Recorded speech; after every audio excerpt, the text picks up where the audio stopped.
Hello, everybody. I am Lipi from Saptarishis Astrology, and today we have a very, very special guest with us, astrologer Khalid Jamali ji. And I am very happy that you are speaking with us today. And so, to briefly introduce him, he is from Hyderabad, Sindh in Pakistan. He is a government teacher by profession, and he has graduated with mass communication and journalism. And he started his astrological journey since 2015 with palmistry and then into what we know as Bhrigu Nandi Nadi. And let's talk about his journey with him. So, a very, very warm welcome to you, Khalid ji. Thank आप you. कैसे हैं आज? सब बढ़िया, आप सुने? सब बढ़िया। मैं भी बिल्कुल बढ़िया। बहुत अच्छा लगा मुझे आपसे बात करके। Thank you. अम, आपने बताया था कि आप 2015 में आपने पामिस्ट्री से शुरू की थी हम्म। एस्ट्रोलॉजी। और फिर आप 1 डेढ़ साल के बाद भृगु नंदी नाड़ी के अंदर आए हम्म। आपके गुरु लेट श्री भास्कर चक्रवर्ती दादा के साथ। So yes. आप थोड़ा सा अपने बारे में प्लीज बताएं, और कैसी आपकी जर्नी रही है, और आपने कैसे मतलब इस फील्ड में आप आए, तो ये बड़ा इंटरेस्टिंग रहेगा हमारे लिए। Thank you. एक्चुअली मैं पहले पामिस्ट्री करता था एंड एस्ट्रोलॉजी में थोड़ा बहुत इंटरेस्ट था। उस दौर में यूट्यूब के अंदर इतने वीडियोस भी नहीं थे, सीखने के लिए कोई मटेरियल भी नहीं था। एंड ऑनलाइन क्लासेस का भी वो एक कॉन्सेप्ट इतना नहीं था जितना आज है। सो सीखने के लिए सोशल मीडिया पे इधर उधर भागना तो पड़ रहा था। तो तब एक यूट्यूब चैनल है, शायद अभी भी उनकी वीडियोस होंगे। एक पंडित जी हैं, अभी तो वो नहीं है। सो ज्योतिष जागरतो या जागरतन नाम से कोई एक चैनल है पंडित जी का। वो फ्री में पराशर ज्योतिष सिखाते थे। अच्छा। मतलब बेसिक टू एडवांस तक उनके हंड्रेड्स ऑफ वीडियोस हैं जो उन्होंने एक फ्री में सेशन से स्टार्ट किया था, और वो भी 2010-9 के उस एरा में। तो यूट्यूब। वो मैं सीखता था बेसिक, लेकिन समझ कुछ नहीं आ रही थी। सो एक हमारे दोस्त थे अजय। सो उनसे ऐसी फ्रेंडशिप हो गई पामिस्ट्री के थ्रू। देन वो मुझे ग्रुप में ले गए। ज्योतिष मित्र के नाम से ग्रुप था। एंड मोस्ट ऑफ एस्ट्रोलॉजर मैं देखता हूँ कि वहां से निकले थे। वो एक छोटा सा ग्रुप था। वो 258 पर्सन से ज्यादा वो नहीं रखते थे। अच्छा। तो वहां पे गया। 5-6 मंथ की वो जर्नी रही मेरी वहां पे। मैंने कहा कोई सिखा दे, कोई सिखा दे। एंड पराशर ज्योतिष पे ही मेरा इंटरेस्ट था कि मुझे सीखना है। मुझे बीएनएन का या भृगुनंदी नाड़ी के रिलेटेड कुछ नहीं था पता। जी। तो वहाँ के एडमिन थे सनी जैन जी। मैंने उनको कहा कि यार मुझे ना एस्ट्रोलॉजी सीखनी है, मुझे कोई सिखा दे। उन्होंने कहा यार ऐसे तो नहीं पता कौन सिखाएगा, आप ऐसा करें फेसबुक पे पोस्ट लगा दो ग्रुप के अंदर। वो प्राइवेट ग्रुप था, सो मैंने वहां पे एक पोस्ट रखी। एंड मुझे भास्कर चक्रवर्ती दादा ने कमेंट किया कि बेटा मैं तुम्हें सिखाऊंगा। तो मैं दादा के साथ जुड़ गया। सो वहां से मेरी जर्नी स्टार्ट हुई। एंड देन प्रैक्टिस करते गए। एंड बीएनएन से इतना एक अटैचमेंट मेरी होगी, फिर मैंने कोई और विधा नहीं सीखी 2022 या 23 तक। बहुत बहुत अच्छा लगा मुझे, मतलब बहुत इंस्पिरेशनल लगी आपकी जर्नी मुझे। मैं आपसे ये पूछना चाहती हूँ कि जब मैंने भी ज्योतिष, मैंने तो पराशरी सिस्टम से स्टार्ट किया, पर मैंने काफी बार सुना कि बीएनएन के कॉन्सेप्ट्स हैं, भृगु नंदी नाड़ी है, और मुझे पता नहीं था क्या है। और मुझे याद है कि पहला लेक्चर आपका सुना था मैंने मैरिज के ऊपर, बीएनएन हाँ। का। वो मेरा पहला लेक्चर था बीएनएन का। तो उस पे हम बाद में जाएंगे, बट पहले आप मुझे ये बताएं कि ये भृगु नंदी नाड़ी एग्जैक्टली है क्या, ताकि सबको मतलब एक्चुअली एक आइडिया लगता है। देखें, बीएनएन एक बुक है। सिंपली मैं, आपने अगर पूछा बीएनएन क्या है, भृगु नंदी नाड़ी क्या है, तो मैं कहूँगा एक बुक है। भृगु नाड़ी एंड नंदी नाड़ी, मतलब दो नाड़ी की विधाओं को कंबाइन करके या कंपाइल करके श्री आर जी राव जी ने एक बुक लिखी है। जी। उन्होंने एक तरह से आप उनके जर्नी की स्टार्टिंग कहें, बुक करके उन्होंने एक बुक लिखी। दो सिद्धांतों को कंपाइल किया है उन्होंने। जी। सो एज इट वहां से वो जो कमेंट्रीज हैं और चार्ट्स हैं वो ये भृगु नाड़ी और नंदी नाड़ी से उठा के उन्होंने रख ली। जी। अब वहां पे उन्होंने कोई टेक्निक तो हमें ज्यादा डिफाइन नहीं की है, क्योंकि वो वही क्लासिकल लैंग्वेज की टेक्सेस हैं और हमें पता लगता है कि वहां पे लिखा होता है कि सैटर्न सन की कॉम्बिनेशन है, इनको गवर्नमेंट से रिलेटेड या किंग से रिलेटेड या उनके दरबार में उनकी जॉब लगी है, वो सारा उसमें लिखा हुआ है। सो एक मिसकॉन्सेप्शन भी ना कहूँ, मैं भी भृगु नंदी नाड़ी कहता हूँ। जी। एंड जनरली सोशल मीडिया सब पे भृगु नंदी नाड़ी ही चलती है, लेकिन एक्चुअल में ये भृगु नंदी नाड़ी नहीं है। ये है Rao system of astrology. Shri R G Rao ji ने भृगु नाड़ी एंड नंदी नाड़ी को कंपाइल करके देन उसमें कुछ अपनी तरफ से भी उन्होंने एडिंग्स किए हैं, कुछ अपने रिसर्च रखे हैं, और उन्होंने एक विधा कंपाइल की है, एक ब्रांच को उन्होंने सेट किया है। जैसे हमारे पास श्री कृष्णामूर्ति जी की पद्धति है केपी एस्ट्रोलॉजी।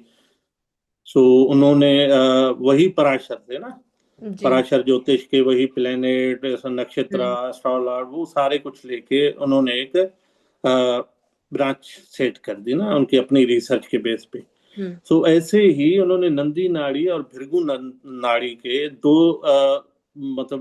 दो विधाओं को कंपाइल करके वहां से एक टेक्निक प्रिडिक्शन टेक्निक रेडी की, जो उन्होंने आगे अपने बुक्स में लिखी है, जिसमें आपको core of Nadi astrology and उसके अलावा आपको essence of Nadi astrology and Rao fundamental of Rao system of astrology, यहाँ से हमें पता लगता है ना। भृगु नंदी नाड़ी सिर्फ एक बुक का नाम है, उसके जी। अलावा उन्होंने कहीं पे भी हर जगह नाड़ी एस्ट्रोलॉजी का नाम लिया है, लिखा है, लेकिन कहीं पे भी भृगु नंदी नाड़ी नहीं लिखा कि ये नंदी नाड़ी सिस्टम नहीं। भृगु नंदी नाड़ी है।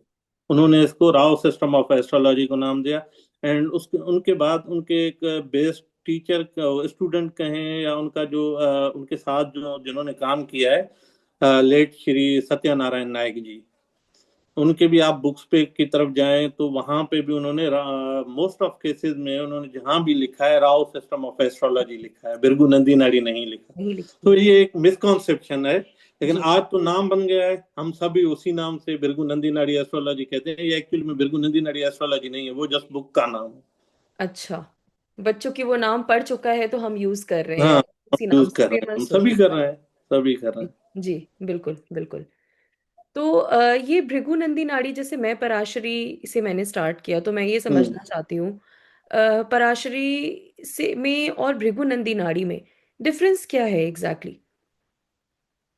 देखें, नेटिव एक ही है। जी।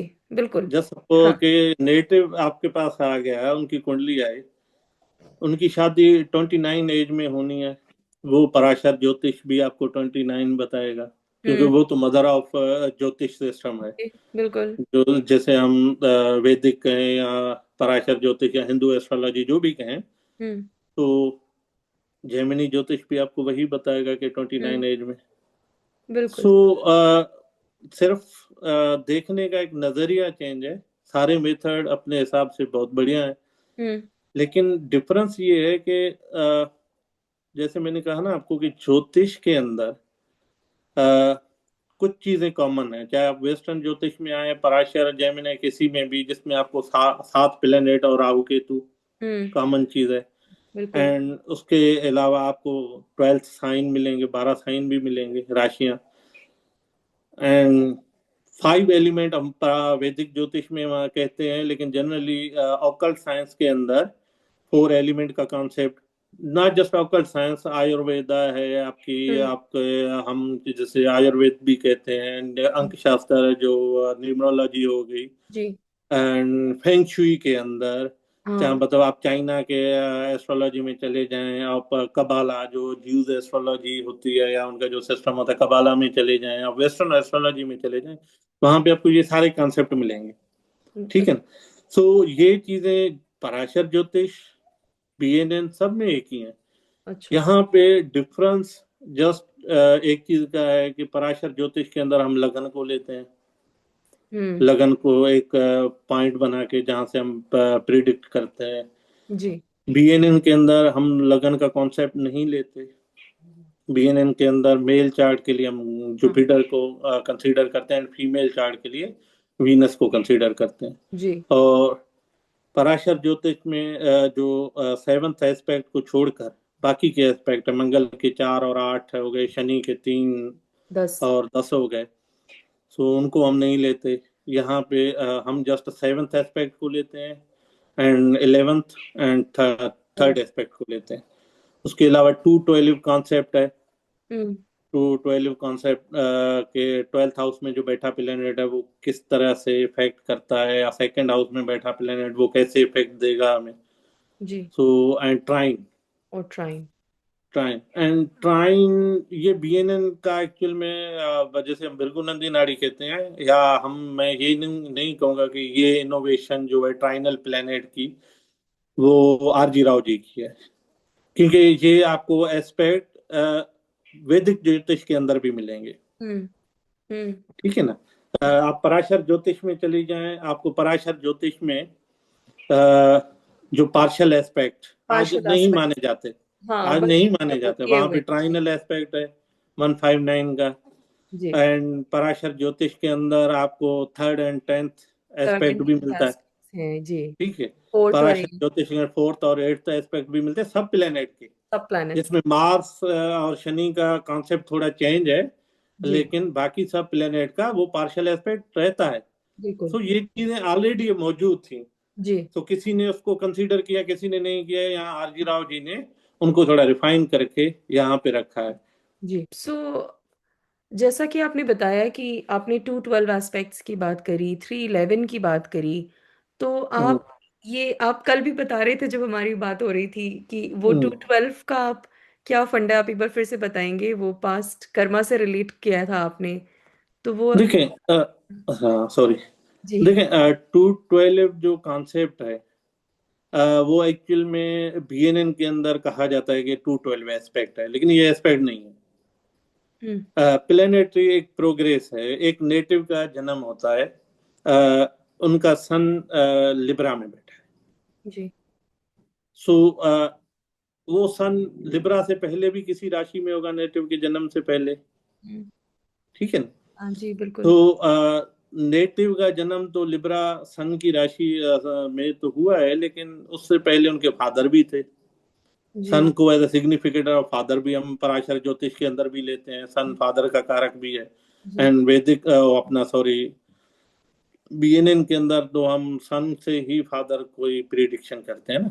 जी। सो ट्वेल्थ राशि हमें बताती है, ट्वेल्थ साइन हमें बताता है, या ट्वेल्थ हाउस में बैठे प्लेनेट या राशि हमें बताती है कि वो उस प्लेनेट की नेचर क्या है, वो जो पर्सन का बर्थ हुआ है, बर्थ से पहले की क्या कंडीशन थी, वो अपने साथ क्या लेकर आया है।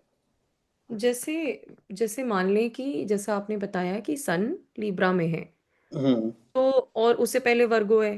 वर्गो है। वर्गो में मान लें कि कोई प्लैनेट नहीं बैठा है, हम्म। तो हमें ये पता चलेगा कि चूंकि सन पहले वर्गो में था, हमें ये पता चलेगा कि वो अपने साथ क्या लेकर आया है वर्गो राशि से। हाँ, वर्गो राशि, वर्गो राशि से प्लेनेट नहीं होगा तो ट्राइन में कोई प्लेनेट वर्गो इनमें में कोई बैठा मिलेगा। होगा, कोई अच्छा। एस्पेक्ट मिलेगा। जी। ठीक है जी, अगर बिल्कुल कुछ भी नहीं है तो हमें बाकी के एस्पेक्ट भी देखेंगे, लेकिन हमें वो ये बताते हैं कि नेटिव की बर्थ से पहले, जब सपोज सन की बात करते हैं तो हमें वो ट्वेल्थ राशि बताएगी हम्म। कि नेटिव की बर्थ से पहले उस हम्म। नेटिव के फादर की क्या स्थिति थी। नहीं, एंड फादर की क्या स्थिति थी, क्योंकि सन फादर कारक का है। सन फादर का है, एंड नेटिव के जन्म के बाद फादर की क्या स्थिति रही होगी, क्या हो सकती है, वो हमें सेकंड हाउस तो सन बताएगा। इससे पता अब चलेगा। इसमें भी दो कॉन्सेप्ट हैं। एक हमें बताया गया है कि 212 कॉन्सेप्ट। जी। आगे जब हम core of Nadi astrology and fundamental of Rao system of astrology पढ़ते हैं तो वहां पे आरजी राव जी 212 के कॉन्सेप्ट को और ज्यादा माइन्यूट करते हैं और वो डिग्रीज पर लेके आते हैं। हम्म। सेम साइन में जब सपोज हम सन की बात कर रहे थे, लिब्रा में जी। सन बैठा है 15 डिग्री में, जी। हम्म। एंड मरकरी 12 डिग्री में लिब्रा में ही बैठा है। तो जी। मरकरी भी एक्ट करेगा एज अ कल- 12th, जी। क्योंकि वो सन नेटिव के बर्थ से पहले वो मरकरी से ऑलरेडी मिल चुका है। जी। तो मरकरी हमें बताएगा कि फादर की स्थिति बिफोर बर्थ क्या थी। एंड इसमें एक और कॉन्सेप्ट है वो जो बढ़िया कॉन्सेप्ट है, अभी मतलब मेरे रिसर्च में है, मैं काम कर रहा हूँ, मैं इस पे अभी क्लियरली कुछ ज्यादा चीजें नहीं बता सकता। होरा, अच्छा। जिस समय नेटिव का बर्थ होता है उस समय कौन से प्लेनेट की हो रहा थी, पूरा चल वो रही। हमें बर्थ की कंडीशन बताएगा। बर्थ अच्छा। से रिलेटेड नेटिव की बर्थ किस कंडीशन में हुई, नेटिव की हेल्थ तब क्या थी, नेटिव के मदर की फादर की, वो हो रहा भी एज अ लगन एक तरह से काम करेगा। काम करेगा। ये ये काफी इंटरेस्टिंग था। अम, आपने 311 एस्पेक्ट की भी बात की थी, और ये मैंने भी पढ़ा था, जिस पे हमारी बात भी हुई थी, कि 311 में जब जैसे हम फ्रेंडशिप एनमिटी ऑफ प्लैनेट्स लेते हैं, मान लीजिए हम्म। जुपिटर और वीनस एनिमीज हम कंसिडर करते हैं, divine hmm. Enemies. But Venus अगर जुपिटर से 11th पे बैठे हैं, तो हम उनको एज एनिमीज कंसिडर नहीं करेंगे। ये बिल्कुल नहीं आप। करें। जी, और आपने उसमें फिर सैटर्न और सन का भी बोला था, वो आप थोड़ा सा समझा सकते हैं अगर तो। देखें, थर्ड इलेवन जो कॉन्सेप्ट है जी। वो एक्चुअल में सेवंथ हाउस की एस्पेक्ट है, ठीक है ना। हाँ, वो देखो, 3-7 में। सेवंथ हाउस से त्रिकोण में थर्ड हाउस और 11th हाउस है। जी। जी। सो बेसिकली बीएनएन के अंदर ये जो थर्ड 11th एंड सेवेंथ जो है वो एस्पेक्ट लिया जाता है, बाकी एस्पेक्ट नहीं है, बाकी कॉम्बिनेशन है, ट्राइन है, जो भी। हम्म। तो जैसे आपने पूछा कि 11th हाउस में बैठा प्लेनेट, वो एनिमी हो चाहे फ्रेंड हो, लेकिन वो ऑलवेज सपोर्ट करेगा उस प्लेनेट को। जस्ट सपोज सन से 11th हाउस में बैठा प्लेनेट हमें ये शो करेगा कि इस नेटिव के फादर को कहाँ से सपोर्ट मिल सकती है। अच्छा। इवन दो मैं आपको एक एग्जांपल देता हूँ, सन और राहु एनिमी है, सन मतलब डेंजरस। सन और राहु एनिमी है ना, एनिमीज है। सन के लिए डेंजरस एनिमी है जी। राहु, जी। जी। ठीक है। लेकिन 11th हाउस का राहु, सन से 11th हाउस में बैठा राहु हमें ये शो करेगा कि जो नेटिव की कुंडली है, मतलब नेटिव के दादा सन के फादर, हम्म। हम्म। सन के जो फादर हैं उनकी तरफ से सन को मना, मतलब सपोर्ट मिलेगा। नेटिव के फादर को उनके मतलब नेटिव के दादा के थ्रू सपोर्ट मिली होगी। सपोर्ट मिलेगा। तो अच्छा। 11th हाउस का कॉन्सेप्ट इस तरह से है कि 11th हाउस सपोर्ट को शो करता है, एंड थर्ड हाउस आपकी सपोर्ट को, उस नेटिव की सपोर्ट को शो करता है। आप किसको सपोर्ट करेंगे, आप ओके। वहां से क्या गेन करेंगे, दो चीजें हैं, एक सपोर्ट का, एंड सेकंड जो चीज है वो है एस्पेक्ट कहें या प्रोग्रेस कहें, जो फ्यूचर में वो नेटिव क्या कर सकता है।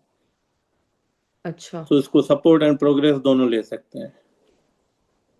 अच्छा। सपोर्ट और प्रोग्रेशन, जब वो जा करके थर्ड हाउस वाले प्लैनेट से मिलेगा प्रोग्रेशन में। मिलेगा प्रोग्रेशन में, और वो वहां पे क्या गेन करेगा। देखिए सन, जो सपोज सन प्रोग्रेस करेगा अपने थर्ड हाउस में, वो थर्ड हाउस में जो प्लेनेट बैठे होंगे जी। उनसे वो क्या चीज गेन करेगा। आप जो सपोज के आप किसी मंदिर में जाती हैं, हम्म। या कोई भी पर्सन, कोई भी मतलब अपने पूजा इबादत के लिए हाँ, कहीं भी कहीं होली भी, हाँ। प्लेस में जाता है, वो जी। वहाँ क्या गेन करेगा। क्या गेन करेगा। अच्छा। अच्छी वाइब्स आएंगी, एग्जैक्टली, हाँ। हाँ। या। क्योंकि वो प्लेस आपके लिए होली प्लेस हाँ, है, तो वो आपको अच्छी वाइब्स आएंगी। जी। वही आप किसी कचरे के ढेर में चली जाए तो वहां भी आपको बदबू स्मेल आएगी, जी। ठीक है ना। सो बीएनएन का कॉन्सेप्ट भी कुछ इस तरह से है कि कोई भी प्लेनेट, कोई भी जो दोष या योग होते हैं, वो प्लेनेट जब वहां पे प्रोग्रेस करता है तो वहां के वो दोष या योग के इफेक्ट उठाता है, गेन करता है वहां से। हम्म। तो वो गेन वही मंदिर वाला कॉन्सेप्ट हो गया कि अच्छा है तो अच्छी वाइब्स आएंगी, बुरा है तो बुरे आएंगे। जी। तो इस तरह से होता है। तो इसमें 311 में जैसा कि आपने बताया, जब हम 212 में आपने बोला आरजी राव साहब ने उसको और माइन्यूट किया और डिग्री पे लेके गए, हम्म। तो हम 311 में भी उसको डिग्री के हिसाब से देख सकते हैं। जैसे सन मान फिर लीजिए 12 डिग्री लिब्रा में है, मर्क्यूरी 12 डिग्री पे है, और राहु मान लीजिए 9 डिग्री लिब्रा में है, तब भी हम राहु को 11th कंसिडर करेंगे सन से। यस, सन से हम 11th कंसीडर करेंगे, लेकिन हम्म। यहाँ पे जो 7th 11th and third house की जो कॉम्बिनेशन होगी ना, ट्राइन बनेगा, हम्म। इन हाउसेज में बैठे प्लेनेट के डिग्रीज को कंसीडर करेंगे, अदरवाइज नहीं करेंगे। 11th हाउस में बैठा कोई भी प्लेनेट वो एक 11th हाउस की तरह ही करेगा। जी। थर्ड हाउस का बैठा प्लेनेट थर्ड हाउस की तरह एक्ट करेगा। 7th हाउस में बैठा प्लेनेट वो फुल एस्पेक्ट करेगा 30 डिग्रीज पे। जी। तो वहां पे हम डिग्री नहीं लेंगे। लेकिन अच्छा। जस्ट सपोज कि आप अर्थ साइन की बात कर लें। जी। सन बैठा है स्कॉर्पियो में। हम्म। ठीक है, सन से 7th हाउस टॉरस आ गया, हम्म। एंड 11th हाउस जेमिनाई आ गया, हम्म। एंड थर्ड हाउस कैप्रिकॉर्न हो गया। हम्म। सो टॉरस में जेमिनाई एंड कैप्रिकॉर्न तीनों राशियों में कोई प्लैनेट बैठे हैं।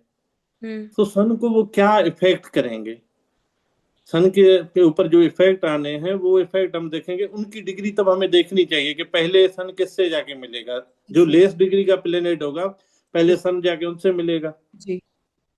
देन सन जाके किसी और से मिलेगा। तो प्रोग्रेस का कॉन्सेप्ट इसमें थोड़ा अलग हो जाएगा। अदरवाइज थर्ड 11 एंड 7 एस्पेक्ट, जो जहां पे भी थर्ड 11th एंड 7th में बैठे होंगे उनके एस्पेक्ट को ही कंसीडर करेंगे। बट चूंकि ये एस्पेक्ट्स है और हम सेम एलिमेंट के साइंस को कंसिडर कर रहे हैं, इस वजह से हम एक्चुअली उन राशियों को देखेंगे कि तीनों में तीनों थर्ड, में कौन। हाँ कौन थर्ड है, कौन 11 है और कौन 7। हम्म, अच्छा। हम फिलहाल राशि वगैरह किसी पे नहीं जा रहे, जस्ट कॉम्बिनेशन को समझते हैं। जी। गुरु 11 डिग्री का बैठा है, जी। सन 14 डिग्री का बैठा है, एंड मंगल जो है 17 डिग्री में बैठा है। जी। ठीक है। अब यहाँ पे एक कॉन्सेप्ट आ जाती है ना, जो ज्यादातर कहते हैं कि वो 1 साल के लिए प्लेनेट रहेंगे। गुरु तो 1 साल के लिए रहेगा, सबके लिए सेम तो नहीं रहेगा। जी। ठीक है। सो उसका ये है कि अब डिग्रीज पे हम फोकस करते हैं ना। जी। अगर डिग्री सेम है तो हम मिनट देखेंगे, अगर मिनट सेम है तो हम सेकंड भी देखेंगे। हम्म। ठीक है। जी। सो यहाँ पे हमारे पास 3 पर्सन हैं जिनकी हम रीडिंग सिर्फ ये 3 प्लेनेट से इसी कॉम्बिनेशन से कर सकते हैं। ठीक है। ठीक जी। है। गुरु नेटिव हो गया, मेल जी। नेटिव। हम्म। सन फादर, फिर and Mangal brother, brother, younger brother. Younger brother. ठीक। जी। ओके। एंड इनकी डिग्री, जो सबसे कम डिग्री का प्लेनेट है, अब हम सन के लिए देखेंगे। सन कितने डिग्री का है? 14 डिग्री का। हम्म। एंड सन से 12th या पीछे के साइन में, सन मतलब डेटिव की बर्थ से पहले किससे मिलके आया है, किससे मिला था वो, हम ये कहेंगे वो 12th हाउस कह ले। मैं 12th हाउस का भी बाद में कॉन्सेप्ट थोड़ा क्लियर करता हूँ, लेकिन यहाँ पे देखें गुरु जी। 11 डिग्री का है। जी। सो सन नेटिव की बर्थ से पहले वो गुरु से मिला था। गुरु से मिला। ठीक है। ये नेटिव का जन्म हुआ, सन 14 डिग्री का है, गुरु 11 डिग्री का है, एंड मार्स जो है 17 डिग्री का है। सो नेटिव के बर्थ के समय सन जो है ऑलरेडी क्रॉस कर चुका था। इसको आप एक तरह से ये समझ लें कि वेस्टर्न एस्ट्रोलॉजी के अंदर आपने एक कॉन्सेप्ट सुनी हुई, अप्लाइंग एंड सेपरेटिंग एस्पेक्ट। हम्म। ठीक है। कोई एस्पेक्ट जो बनने जा रही है, कोई एस्पेक्ट जो ऑलरेडी बन चुकी है। बन चुकी है। सो हम जब रीड करने जाएंगे हम ये कहेंगे कि ये जो नेटिव का फादर है वो एक रेप्यूटेटेड पर्सन है, उनकी सोसाइटी में एक अच्छी खासी रेप्यूटेशन रही होगी, वो एक नोबल मैन है, नो उनकी एक अच्छी एक सर्विस रही होगी। सो गुरु से रिलेटेड नेटिव के फादर को वो इफेक्ट आएंगे नेटिव की जन्म से पहले से ही। हम्म। लेकिन नेटिव के जन्म के बाद नेटिव के फादर की क्या स्थिति रहेगी, मंगल को देखेंगे। जब फादर सन जो है मंगल को 14 डिग्री अभी पहुंचा नहीं है वहां पे, वो नेटिव के जन्म के बाद जाके मिलेगा। जी। तो नेटिव के जन्म के बाद हम ये कह सकते हैं नेटिव का जब बर्थ हुआ तो फादर एक नोबल पर्सन थे, एक वेल रेप्यूटेटेड पर्सन थे। एंड राशि से उसके बाकी कंडीशंस देख के हम कह सकते हैं कि वो मिनिस्टर थे या किसी गांव का पंचायत का वो लीडर थे या जो भी। जी। लेकिन नेटिव की बर्थ के बाद फादर अंदर या फादर एक power, authority and egoist person बन गए। पर्सन बन गए। उनको पावर मिल गई, रेपुटेशन का उन्होंने एक मतलब रेपुटेशन को उन्होंने एक पावर में बदल दिया, उनके अंदर ईगो आ गई। हम्म। ठीक है ना। जी। एक तरह से हम कहते हैं ना कि राजासिक जो गुण आ गए। हम्म। ठीक। जी। जी। तो नेटिव का फादर जो है कि ईगोइस्ट पर्सन बन गया। सम मतलब सम पॉसिबिलिटीज हैं कि नेटिव के जन्म के बाद नेटिव के फादर को कार्डियक इशू हुए होंगे, हाँ। ब्लड ब्लड प्रेशर का इशू हुआ होगा। जी। जी। जी। ठीक है ना। जी। इस तरह से हम एक कॉन्सेप्ट है 212 का कि ट्वेल्थ एंड सेकेंड हाउस में या पीछे कम डिग्रीज एंड हायर डिग्रीज में बैठे प्लेनेट एक तरह से एक्ट करते हैं। बीएनएन के अंदर एक्चुअल में ये कॉन्सेप्ट है 212 का। जी। जी। ठीक। जी। ठीक है। अब यहाँ पे सन कहाँ पे बैठा है, 20 डिग्रीज, किसी भी राशि में बैठा है 20 डिग्रीज में, हम मान लें। जी। ठीक है। सन हम्म। से 12th हाउस में ये राहु है। राहु बैठा है, एंड हम्म, सन से सेकंड हाउस में गुरु बैठा है। गुरु बैठे हैं। तो नेटिव के जन्म से पहले फादर की क्या स्थिति थी? अच्छी स्थिति नहीं होगी राहु की वजह से। अच्छी नहीं थी। हम कहेंगे कि नेटिव के फादर में भी राहु क्या है, राहु इल्यूजन है, हम्म। राहु फेक भ्रम देता है। जी। में भी नेटिव राहु लेजीनेस भी है, हम्म। राहु बार बार चेंज भी करवाता है, अनस्टेबिलिटी देता है, लो पेड जॉब भी देता है। हम जी। कह सकते हैं कि फादर को लो पेड जॉब होगी, जी। फादर में कुछ लेजी टाइप इशू वो होंगे। वो राहु के ऊपर भी इफेक्ट हम देखेंगे कौन से हैं, जब शुक्र राहु आ गए या कुछ और आ गया तो वो हम बिल्कुल। देखेंगे कि फादर किन एक्टिविटीज में रहा है नेटिव के जन्म से पहले। बिल्कुल। लेकिन नेटिव के जन्म के बाद सन कहाँ पे, 21st डिग्री, जी। एंड चंद्र कहाँ पे, 24 डिग्री पर, एंड सेकंड हाउस में गुरु बैठा है जी। सन से। सो जब सन आगे की तरफ मूव करेगा, प्रोग्रेस करेगा, गुरु से मिलने से पहले वो चंद्र से मिलेगा जी। 24 डिग्री का। हम्म। तो बिल्कुल। 24 डिग्री के अगर चंद्र से मिलेगा तो फर्स्ट वो क्या करेगा, ट्रेवल करेगा। सन का मतलब सन, मून हाँ। चंद्र मतलब ट्रेवल है, ट्रेवल हाँ। का वो है। हाँ। ठीक है। हम्म। एंड ट्रेवल करके वो एक प्लेस से दूसरी प्लेस चला गया नेटिव के जन्म के बाद। जी। वो दूसरे प्लेस में चला गया। दूसरे प्लेस में जब चला गया तो वहां पे क्या हुआ कि वो नेटिव के फादर ने सेकंड जो दूसरा प्लेस चेंज किया, वहां से उसकी रेपुटेशन बढ़ गई बढ़ी। सोसाइटी। वो एक नोबल मैन की तरह जाने लगे, उनके हालात अच्छे होने लगे, फाइनेंशियल और कैरियर बाकी चीजें उनकी बढ़िया चलने लगी। ठीक है। जी। तो ये जो 12th हाउस है वो हमें स्थिति बताती है जन्म से पहले की। जस्ट हम्म। सपोज शुक्र से 12th हाउस का शुक्र क्या है, मतलब वो पत्नी कारक प्लेनेट है। हम्म।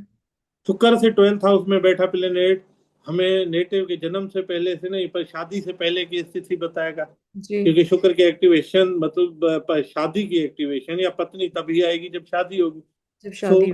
पत्नी कहाँ से बिलोंग करती है, किस फैमिली से बिलोंग करती है, उनकी फैमिली की स्थिति क्या है, हम्म। ये पत्नी तो की उससे पहले मेंटलिटी पड़ता क्या है। है, पत्नी की कंडीशन क्या है, हेल्थ से लेके फिजिकल अपीयरेंस तक, तो हम सब कुछ वो 12th हाउस या पत्नी वीनस से कम डिग्रीज में बैठे प्लेनेट से हम चेक कर लेंगे, हमें पता लग जाएगा कि पत्नी कहाँ से आनी है।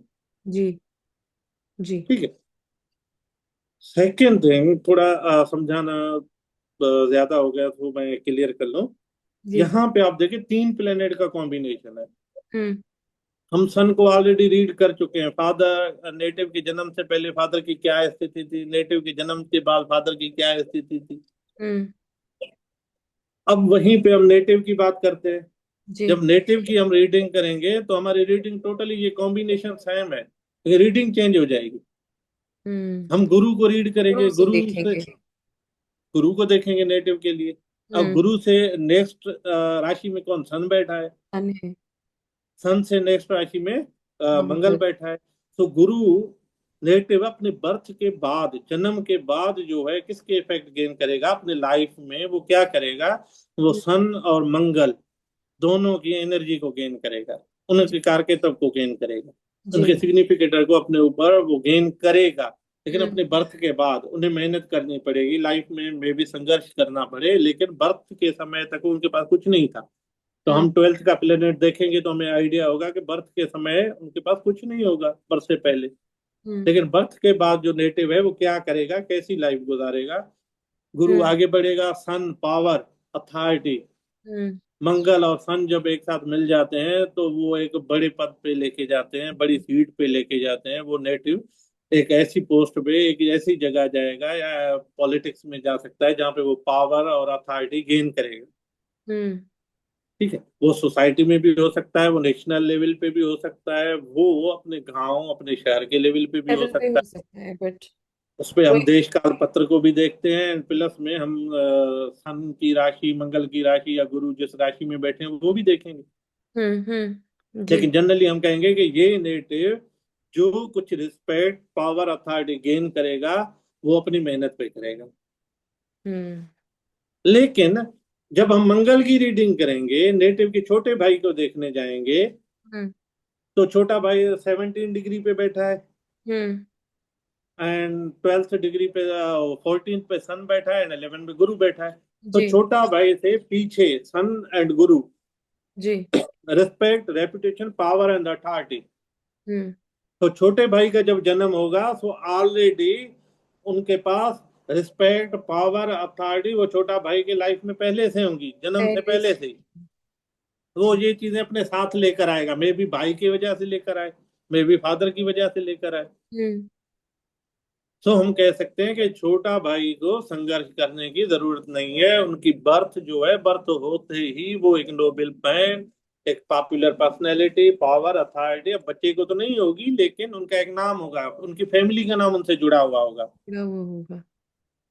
तो जी ये तीन प्लेनेट के कॉम्बिनेशन में नेटिव को अपनी लाइफ में वो चीजें गेन करेगा आगे जाके। जी। लेकिन भाई ऑलरेडी गेन कर चुका है, बर्थ के साथ ही वो अपने साथ वो चीजें अपना लक लेके आया है। जी जी बिल्कुल। ठीक है, तो जी ये कॉन्सेप्ट है 2 and 12 या सेम साइन में बैठे प्लेनेट कम डिग्रीज में।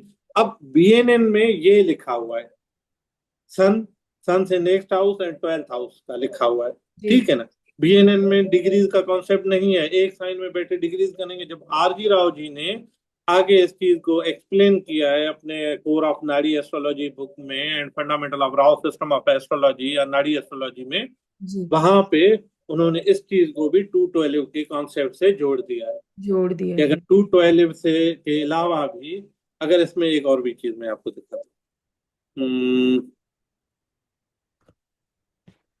ये देखो, जी। ये पहले वाले की तरह सेम कुंडली है। ठीक जी है, बिल्कुल, हाँ, बस ये गुरु ट्राई। 11 डिग्री का, सन 14 डिग्री का, एंड मंगल 17 डिग्री। जी लेकिन ये आपस में ट्राइन में बैठे हैं, सेम डायरेक्शन एंड एलिमेंट में बैठे हैं। जी सो गुरु की राशि थोड़ी चेंज होगी, थोड़े इम्पैक्ट चेंज हो सकते हैं, मंगल की राशि चेंज होगी तो इम्पैक्ट कुछ 19-20 हो सकते हैं।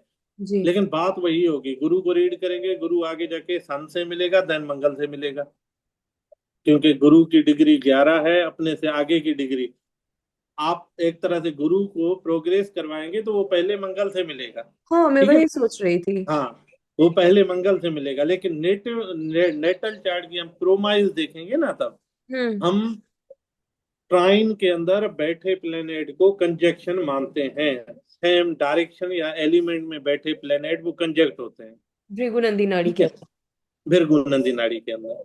जी। इसके लिए ये प्रोग्रेस या ट्रांजिट में तो अलग बात होगी, लेकिन जनरली जब नेटिव के नेटल चार्ट को हम रीड करेंगे, तो हम्म नेटिव को रीड करेंगे तो हम गुरु को लेंगे।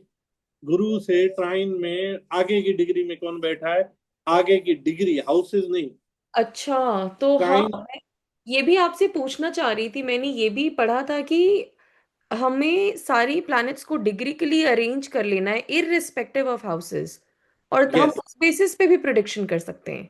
यस, ये हम हाँ। हम सारे प्लेनेट को डिग्रिकली अरेंज करेंगे जब हम्म ट्राइन में बैठे होंगे ना। अब जी ट्राइन में 5 प्लेनेट बैठे हैं, 6 प्लेनेट बैठे हैं, या एक राशि में 4-5 प्लेनेट बैठे हैं, तो हम उनको कैसे रीड करेंगे, देन हम डिग्रिकली उन्हें अरेंज करेंगे। जी जैसे हम यहाँ पे गुरु को अरेंज कर रहे हैं, गुरु 11 डिग्री का है, 11 से आगे की डिग्री में कौन है, सन बैठा है। हम्म। क्योंकि ट्राइन के प्लेनेट कंजक्शन में आ गए, वैसे तो ये गुरु उल्टा नहीं जाएगा, आगे ही जाएगा आगे ही वो जाएगा अपने प्रोग्रेस में। लेकिन ट्राइन में बैठे प्लेनेट हम ऑलरेडी कंजक्ट मान चुके हैं, same element and same direction में बैठे हैं। जी। ठीक है, बिल्कुल। आप बीएनएन को रीड करें, आप आरजी राव जी के बाकी बुक्स को रीड करें, वो ऑलवेज अपने स्टेटमेंट में लिखते हैं कि गुरु यहाँ पे इस तरह की स्थिति अगर बनेगी, जब सपोज ये एयर एलिमेंट हो गया, हम्म। मतलब वेस्ट डायरेक्शन, तो जी। गुरु श्री आरजी राव जी जब भी अपने बुक में ये स्टेटमेंट लिखेंगे, वो ये लिखते हैं कि गुरु मंगल और सूर्य जो हैं वो वेस्ट डायरेक्शन में बैठे हैं। हम्म। वो अच्छा। उनको सेम डायरेक्शन में कंसीडर करके वो एलिमेंट्स वाले उनकी डायरेक्शन। कंजक्शन को वो मानते हैं। जी, कंजंक्शन मानते हैं।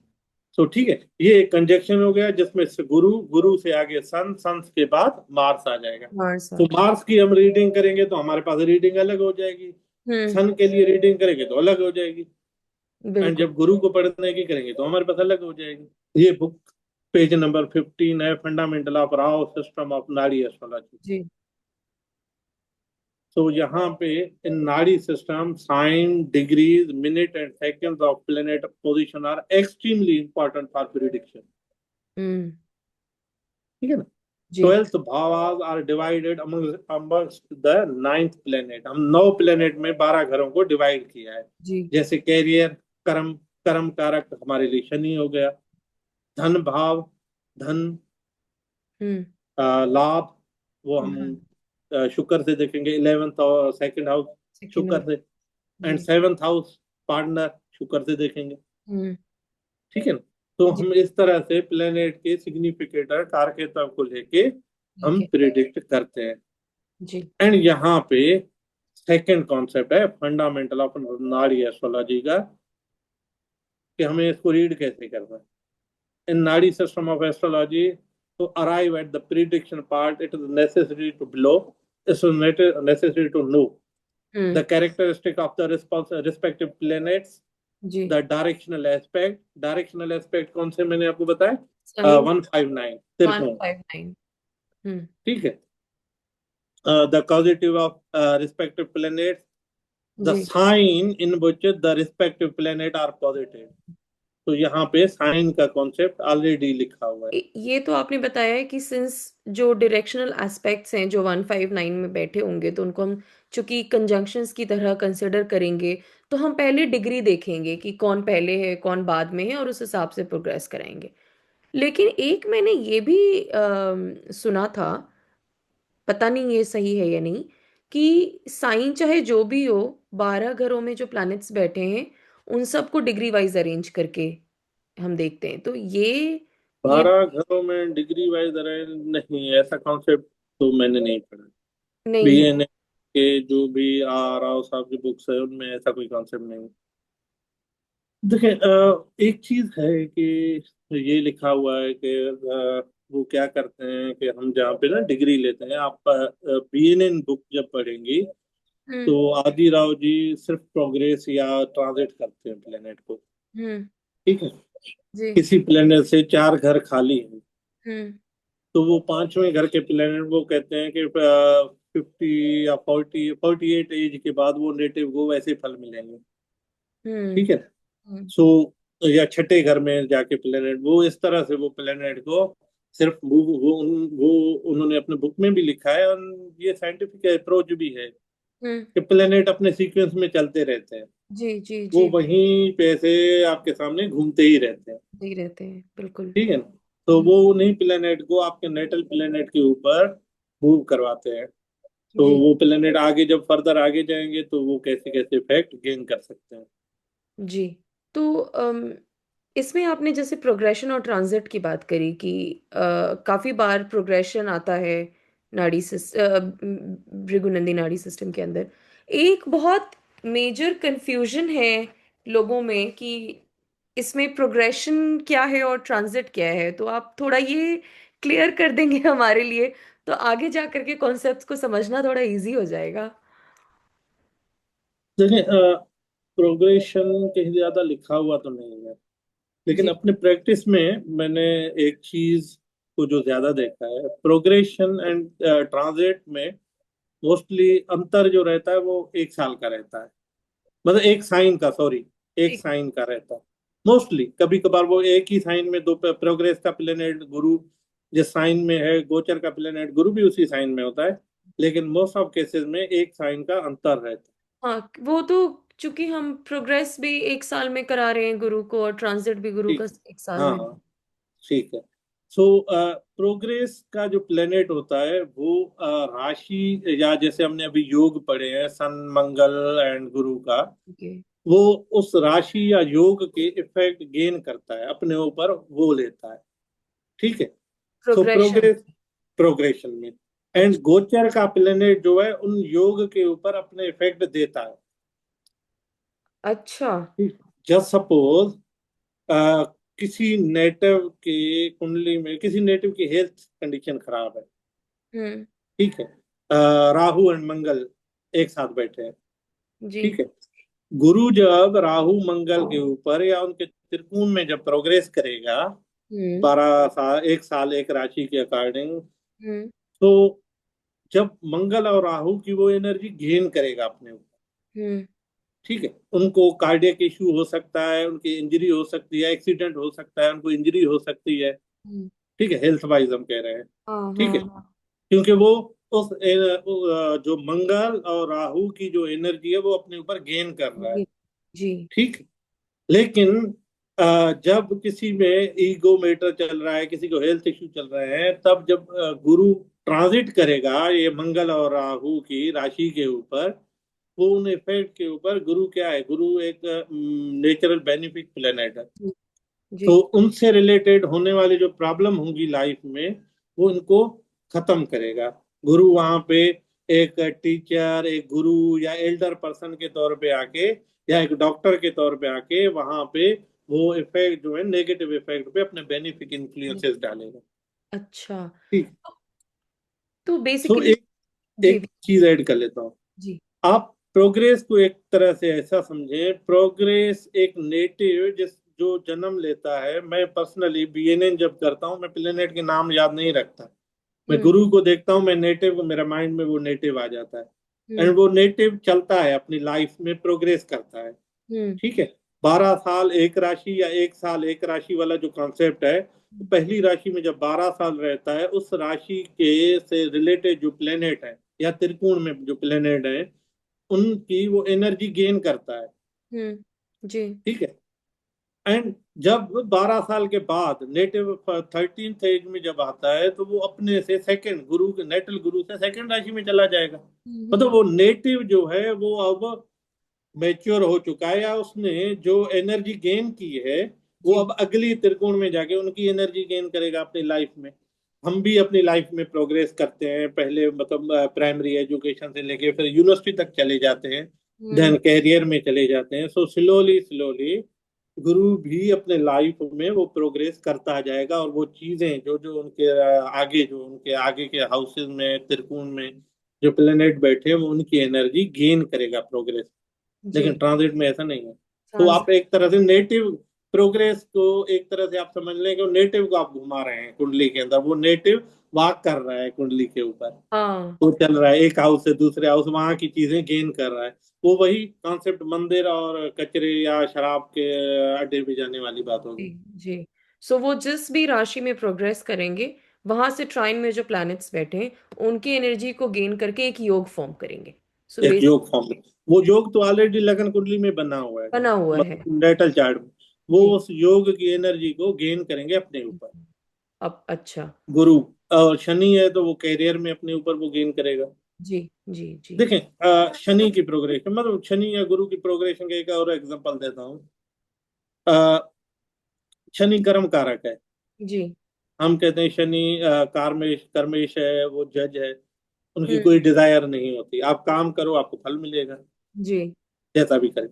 हम्म। लेकिन सेकंड शनि जो है फादर के लिए, सन के लिए नेमी भी है, वो हम्म। सैरों का, दुख का कारक भी है, बीमारी का कारक ग्रह भी है, जी। ठीक है। अब शनि नेटल सूर्य के 7th हाउस में शनि प्रोग्रेस करता है, या शनि गोचर करता है, हम्म। ठीक है। हम जब गोचर और प्रोग्रेस को एक जो मानते हैं, उसके हिसाब से मैं कह रहा हूँ।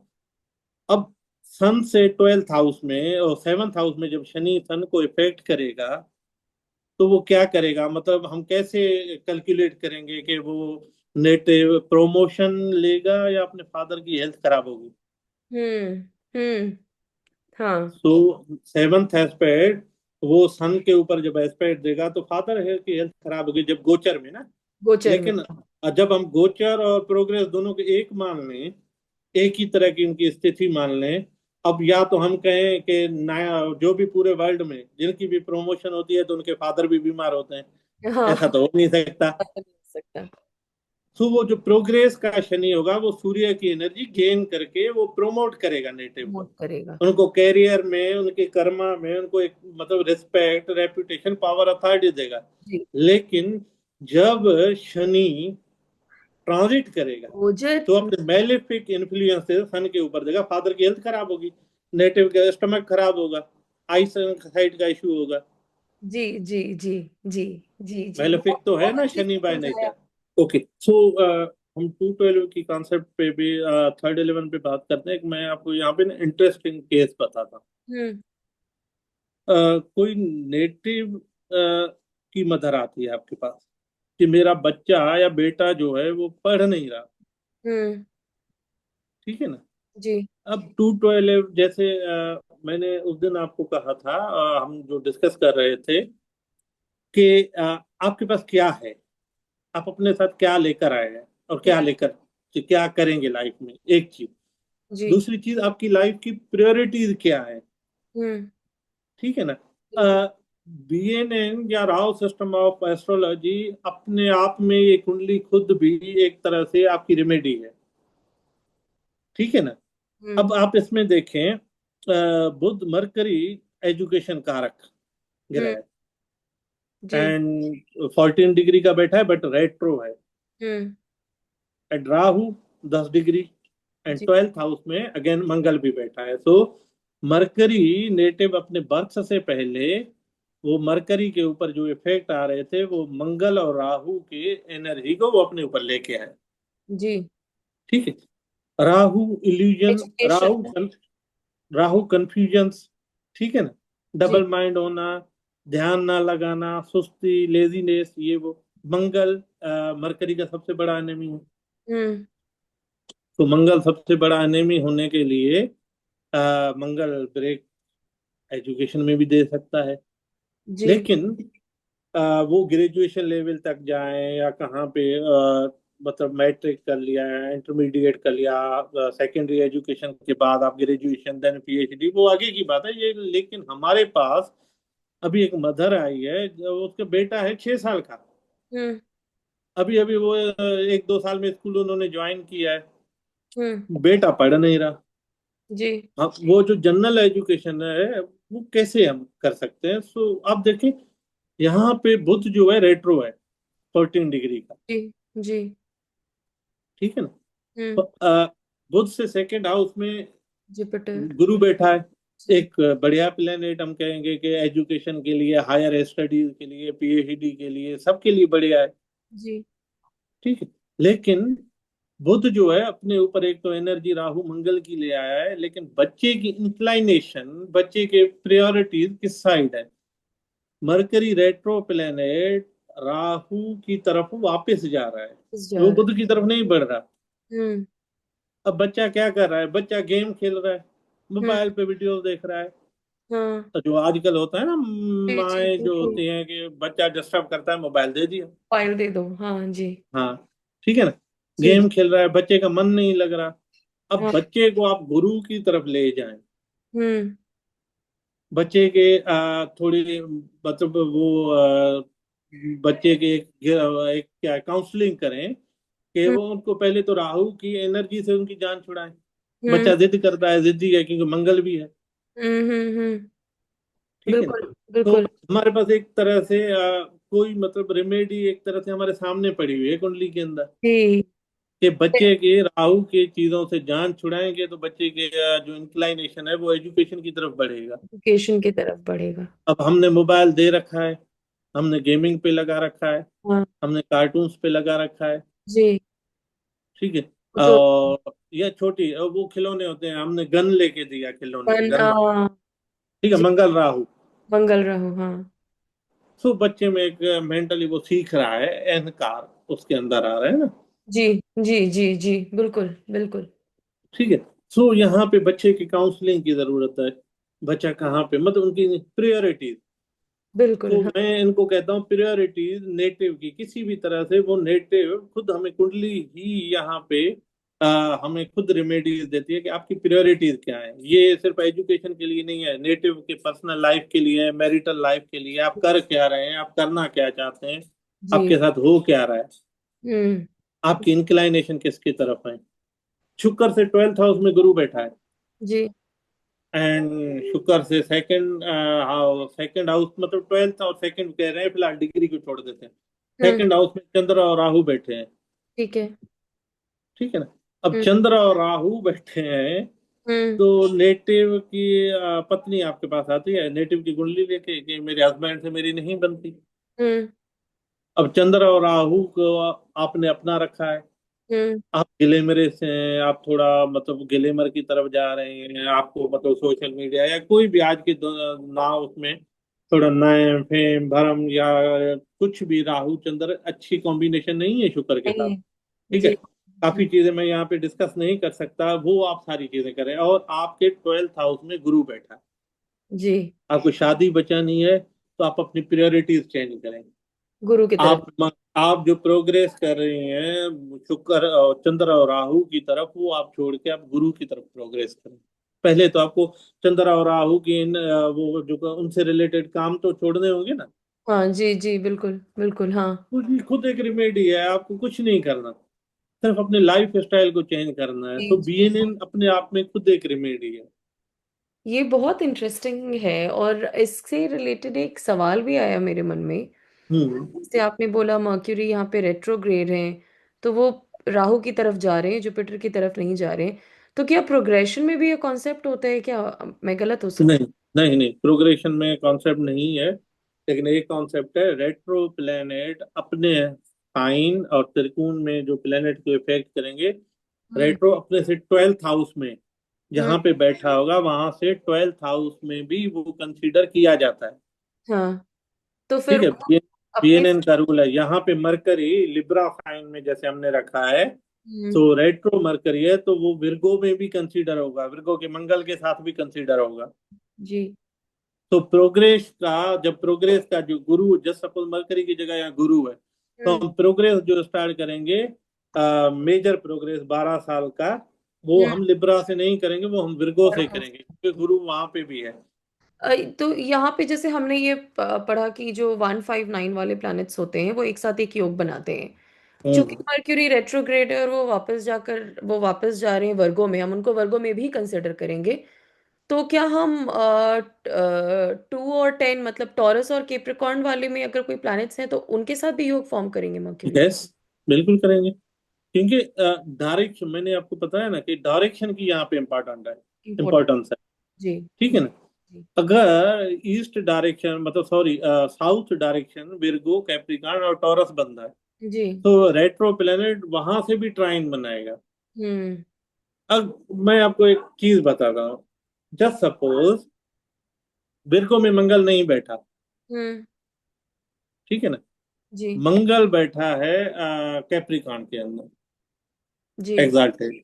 हम्म। तो मरकरी रेट्रो होगा, तो वो मंगल की एनर्जी मरकरी के ऊपर आएगी। अच्छा। ठीक है ना। या जस्ट सपोज गुरु, यहाँ हम्म। पे गुरु बैठा है, हम्म। मतलब 7th 8th साइन स्कॉर्पियो में। हम्म। सेजिटेरियस में कोई प्लेनेट नहीं है, लेकिन एरीज में कोई प्लेनेट बैठा हुआ है, हम्म। ट्राइन में। ठीक है राइट। ना। तो गुरु जब आगे की तरफ प्रोग्रेस करेगा, वो सेजिटेरियस साइन खाली हो लेकिन कोई और प्लेनेट ट्राइन में बैठा होगा, वो उनकी एनर्जी गेन करेगा ही करेगा। गेन करेगा ही, हाँ वो तो, हाँ तो वो तो हमने क्लियर किया था। हाँ, तो वो ऐसे ही हम कंसीडर करेंगे। जी। ये बढ़िया कॉन्सेप्ट है यहाँ पे ना, थर्ड इलेवन। जी। जी। ठीक है। मंगल राहु एक साथ बैठे हैं, पराशर ज्योतिष में अंगारक योग भी हम कहते हैं। एंड फीमेल चार्ट के अंदर बीएनएन में ये जो मंगल राहु का कॉम्बिनेशन होता है, हम्म। मंगल हस्बैंड का कारक है, और मंगल राहु का कॉम्बिनेशन एक्चुअल में जो हम कहते हैं ना मंगलिक दोष। हम्म। मंगल दो, मंगल लिक तो मैं नहीं कहूंगा, मंगल दोष।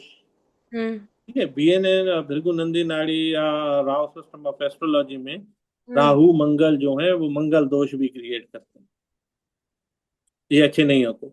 अच्छा। ठीक है। हम्म लेकिन आप देखें, हम सेंटर पॉइंट बनाते हैं प्लेनेट सन को। हम्म। सन से 11th हाउस में मंगल और राहु बैठे हैं। जी। तो जनरली वो सन के साथ मंगल और राहु जुड़ जाएं तो हम कहेंगे कि फादर थोड़ा वायलेंट नेचर के होंगे, फादर वायलेंस करेंगे, फादर वो हम्म। मतलब लड़ाई झगड़े एक्सीडेंट ये सारा कुछ होगा। जी। ठीक है ना, जनरली हम ये कह मानते हैं। हम्म लेकिन 11th राशि, 11th साइन में या 11th हाउस, सन से 11th हाउस में मंगल और राहु बैठे हैं, हम्म। तो वो उसको सपोर्ट करेंगे, और करेंगे। सन को। ये नेटिव की कुंडली है। जी। सन उनका फादर हो गया, राहु नेटिव का क्या है, दादा है। हम्म। तो नेटिव के फादर को दादा की तरफ से सपोर्ट मिली। और मिलेगी। क्या सपोर्ट मिली? मंगल, मंगल क्या है, लैंडेड प्रॉपर्टी। प्रॉपर्टी। तो नेटिव के दादा ने कुछ लैंडेड प्रॉपर्टी छोड़ी जो नेटिव के फादर को मिली है। हम्म। ठीक है। और नेटिव को जो है अपने फादर से सपोर्ट मिलेगी। मिलेगी। वो बाकी चीजें हम देखेंगे। सन से 12th हाउस में क्या है कि वो प्रॉपर्टी बची थी या सेल होगी या डिवाइड होगी, वो जी। तो बाकी बात की बात है। लेकिन जनरली ये जो राहु है ये सन के लिए डेंजरस या हार्मफुल नहीं है। सन को वो नुकसान नहीं देगा। थोड़ा बहुत एंगर अहंकार तो आएगा ही, वो तो कॉमन बात है। हाँ, लेकिन बिल्कुल। जनरली ये दादा के लिए सन के लिए फेवरेबल होगा, क्योंकि दादा से सपोर्ट मिल रही है। जी। जी। समझ गई मैं। ठीक है। वहीं पे नेटिव को सन की सपोर्ट मिल रही है। सन जो गुरु से 3rd हाउस में जो प्लेनेट बैठा होगा, गुरु उसको सपोर्ट करेगा। जी। ठीक है। बिल्कुल। तो इस तरह से 3rd 11th का जो कॉन्सेप्ट है, जनरली वो एस्पेक्ट तो है ही, लेकिन 11th हाउस का जो एस्पेक्ट है वो सपोर्ट होता है ऑलवेज। उसमें भास्कर चक्रवर्ती दादा वो कहते थे कि वो आपको नेचुरल नहीं बल्कि फंक्शनल वो बेनिफिक और मेलेफिक देखना है। सन का एनिमी है तो एनिमी रिजल्ट आएंगे। लेकिन कश्यप कश्यप होरा की बुक जो आरजी राव जी ने लिखी है, हम्म होरारी एस्ट्रोलॉजी पर, हम्म वहां पे उन्होंने क्लियरली मेंशन किया है वीनस से केतु 12th हाउस में बैठा है, हम्म तो सॉरी 11th में। हम्म उन्होंने एक बात लिखी है। अब वीनस, बाकी आप आरजी राव जी के बुक पढ़े तो वहां पे वीनस के ऊपर केतु जो है हिरासमेंट को सिग्निफाई करता है। ऐसी हम्म फीमेल नेटिव कि जब शनि वीनस के ऊपर गोचर करेगा, हम्म। तो उस समय वो जो फीमेल नेटिव है वो हिरासमेंट का शिकार होगी, हिरासमेंट का उसके साथ प्रॉब्लम होगा अपने वर्क प्लेस में, क्योंकि शनि आ गया। शनि है, हाँ। ठीक है। लेकिन वहीं पे 11th का केतु जो है वो विक्ट्री उनको दिला रहा है कोर्ट हाँ। केस में। उस बुक में क्लियरली मेंशन है कि 11th का केतु जो है वो सपोर्ट करेगा। सपोर्ट करेगा। तो इसको मैंने फिर नेटल चार्ट पे भी लगा के देखा, और ये परफेक्ट काम करता है। ज्योतिष जो है ना, जी। ज्योतिष मतलब कोई कहे कि मतलब रिलीजियस भी उसको या कुछ भी, हम्म लेकिन जैसे म्यूजिक है, राग है। हम्म। जब दुनिया में रिलीजियस नहीं थे तब भी राग मौजूद थे। जी, बिल्कुल। ठीक है। म्यूजिक मौजूद था। हम्म ठीक है। सो राग, जब कोई रागी या गायक जो है, जो वो अपने गले को बैलेंस रखने के लिए, सेट करने के लिए, सुरों को सेट करने के लिए उनको डेली बेसिस पे रियाज की नीड पड़ती है। डांस करते हैं जी। तो ज्योतिष भी ऐसा है कि आपको डेली रियाज की नीड पड़ेगी। जी। डेली नई चीजें आप सीखेंगे। हम अभी तक मैं बीएनएन में 8 साल के बाद भी चीजें सीखता हूँ। सीख रहे हो। अगर आप रियाज नहीं करते, आपने समझ लिया कि मैं बस यहाँ पे कंप्लीट हो गया हूँ, तो साइंस का रूल है, साइंस कहती है कि जो चीज मूवमेंट नहीं करती वो खत्म हो जाती है, मतलब जी 100% कुछ नहीं होता ना। जी। आपने साबुन का ऐड देखा होगा, 99% कीटाणु खत्म करता है, 1% फिर भी रह जाते हैं। हम्म। 100% हो जाए तो एविलेशन की कोई वो बचती ही नहीं है। जी जी ठीक है जी। ना। सो बिल्कुल। ज्योतिष भी ऐसे है कि आपने ना मान लिया कि मैंने अब सब सीख लिया, उस दिन ज्योतिष आपको ऐसा गिराएगा हम्म। कि आप बिल्कुल। जाके, तो डेली का ये रियाज जरूरी है। और बिल्कुल। ज्योतिष के साथ जिद नहीं कर सकते, नशा और ज्योतिष दोनों के साथ आपने जिद कर लिया तो ये आपको ना डुबो देंगे। जी बिल्कुल, हाँ ये बहुत सही बात कही आपने। बहुत अच्छा लगा आपसे बात करके। थैंक यू सो मच, आपने अपना नॉलेज शेयर किया हमारे साथ और बेसिक कॉन्सेप्ट्स क्लियर करें। आई एम श्योर कि मुझे तो काफ़ी चीज़ें समझ में आ गई और मेरी सारी काफ़ी कन्फ्यूजन्स दूर हो गई। आई एम श्योर सबकी हो थैंक यू। जाएंगी हमारी वीडियो को देख करके। एंड इसके बाद नेक्स्ट वीडियो में हम मैरिज कॉन्सेप्ट्स के ऊपर बात करेंगे, टाइमिंग ऑफ मैरिज के ऊपर बात करेंगे। तो वो वीडियो भी काफ़ी इंटरेस्टिंग होने वाला है, ये मुझे पता है। हाँ, वो बढ़िया रहेगा। जी। जी। जी thank you so much Khalid ji, आपका थैंक यू। टाइम देने के लिए। बहुत बहुत अच्छा लगा मुझे आपसे बात करके। Thank you.